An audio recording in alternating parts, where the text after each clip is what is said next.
அவர்கம் அரசு ஊழியர்கள் ஆசிரியர்களின் தொழிற்சங்கமான ஜாக்டோ ஜியோ அமைப்பினருடன் அமைச்சர் தங்கம் தென்னரசு நடத்திய பேச்சுவார்த்தைக்கு பின்னர் பிப்ரவரி 26ஆம் தேதி நடைபெறவிருந்த அந்த ஸ்ட்ரைக் வேலைநிறுத்த போராட்டத்தை கைவிட வேண்டும் என்று அமைச்சர் தங்கம் தென்னரசு வேண்டுகோள் விடுத்திருக்கிறார். கடந்த அடுத்த 2 ஆண்டுகளில் 50,000 ஊழியர்கள் நியமிக்கப்படுவார்கள் என்றும் அரசு ஊழியர்களின் சேவையை அரசு உணர்ந்து இருக்கிறது. நிதி நிலைமை சீரானவுடன் படிப்படியாக அவர்களது கோரிக்கைகள் நிறைவேற்றப்படும் என்ற உறுதிமொழியை நிதியமைச்சர் தங்கம் தென்னரசு ஜாக்டோ ஜியோ அரசு ஊழியர் ஆசிரியர் சங்கங்களின் கூட்டமைப்புக்கு அறிவித்திருக்கிறார். இதனால் அரசு ஊழியர்கள் ஆசிரியர்கள் வரும் 26ஆம் தேதி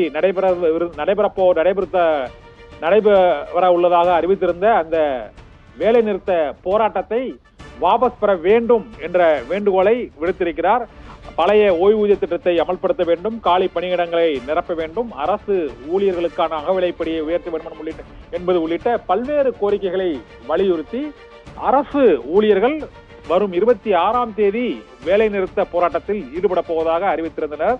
பல்வேறு கட்ட போராட்டங்களை அறிவித்த அவர்கள் அரசு ஊழியர்களின் கோரிக்கைகளை ஏற்றுக்கொள்ள வேண்டும் என்று வேண்டுகோள் விடுத்திருந்தனர்.